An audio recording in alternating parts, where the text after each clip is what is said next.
the calming of the storm.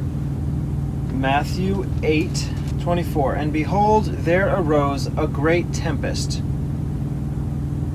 Mark 4:37. And there arose a great storm. Luke, but as they sailed, he fell asleep, and there came down. Okay, so he fell asleep first. Then there arose. And behold, there arose a great storm. Yeah, so Luke starts, but as they sailed, he fell asleep. And there came down a storm of wind on the lake. So, and there came down, or, and behold, there arose. Does the storm rise up or come down? And there arose a great... Well, Matthew and Mark both say arose. There arose. So I'll say that instead of there came down a storm of wind. So, and from all three. And then from Matthew only, behold, there is all three. Matthew, Mark, arose. There arose a great tempest. Mark, there arose a great storm. So a great is both. Luke, there came down a storm. So is all three.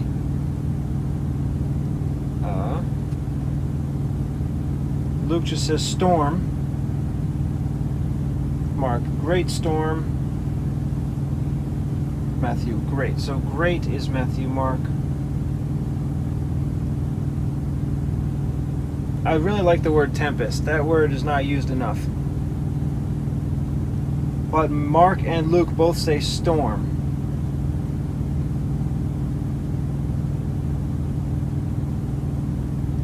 Tempest in the sea. Mark says a great storm of wind. Luke, storm of wind on the lake. So is it on the lake or the sea? Maybe I could put both. A great storm of wind and tempest in the sea. So this, yeah, because the storm is in the wind and the tempest is in the sea. Luke says storm of wind on the lake. Maybe we could say the and from Mark, go over to tempest in the sea. Yeah, because then it continues in Matthew, in so much that the ship was covered with waves.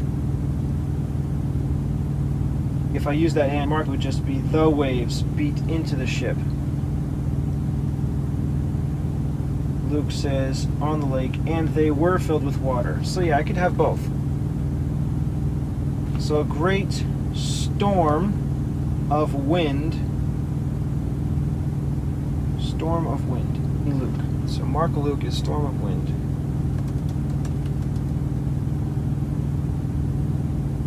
I could put on the lake now and then go to and tempest in the sea, or I could just pick between one of the two, on the lake or in the sea. I think I'm going to pick, because a storm on the lake, it's trying to get across the same thing is happening, the tempest in the sea. You could say on, in, they're pretty much saying the same thing. It's not two separate things happening, even though they say the wind and the tempest. The tempest means storm, so I'll just pick tempest in the sea instead of on the lake. And instead of on, I'll go with the other word from Mark now, and the waves beat. Luke does have and they were filled with water. I might add that later, but now I'm going to go to Matthew. Add tempests. This is Matthew only.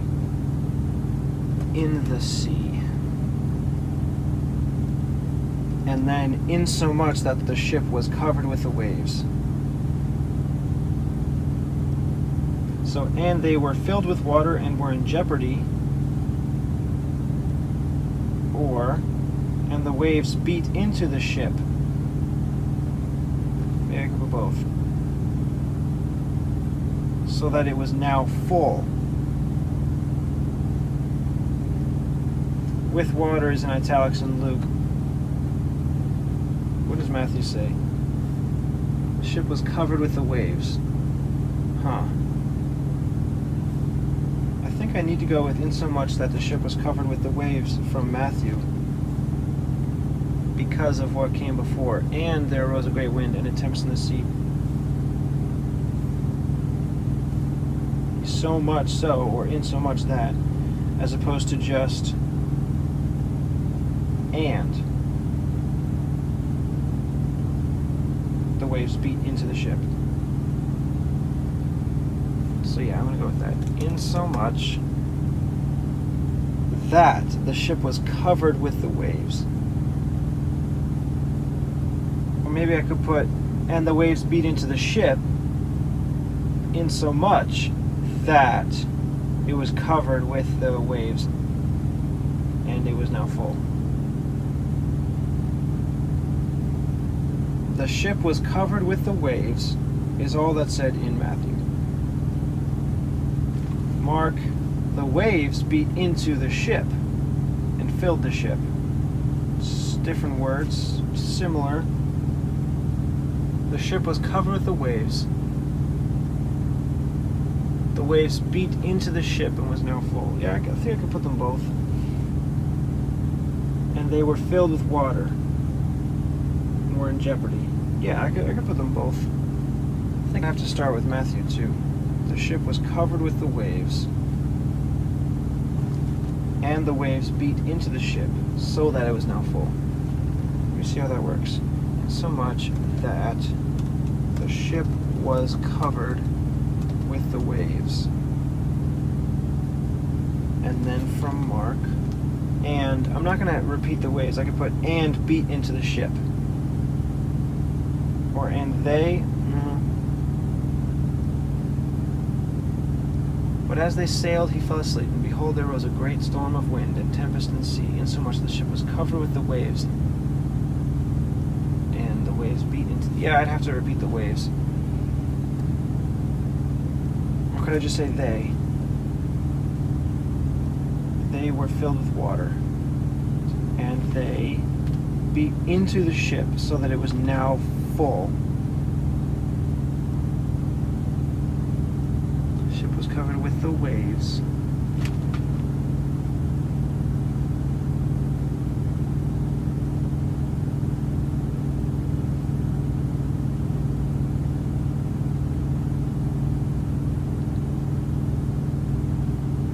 And the waves beat into the ship so that it was now full. Yeah, I'm not going to use that they. From Mark, the waves again beat into the ship so that it was now full. Or I could say from Luke, filled. Mark makes it clear that there were with him also other little ships. And Luke does say they were filled with water, referring to the boats. And they were filled, the boat was, they. I could say they were filled with water, meaning those multiple boats as mentioned in Mark. But the way that this sentence goes, the waves beat into the ship, singular, so that now it was full. If I just exchange it with they were full, I would have to say the waves beat into the ship, so that they, the ships, plural, were full. And I don't think I want to do that. I'm just going to keep it singular. Full instead of they were filled. Although, I think I want to go with the word filled instead of full. Because there's obviously some room for Jesus to still be asleep.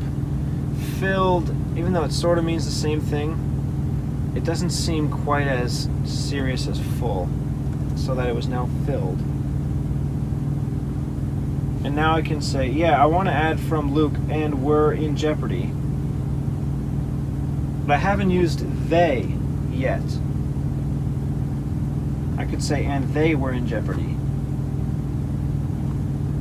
Mark, other little ships. Yeah, I can do that. This last bit from Luke, filled and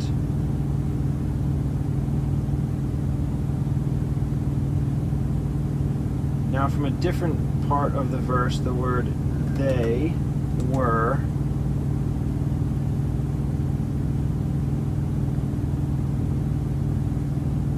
is in two places in this verse that I haven't used. They were in jeopardy.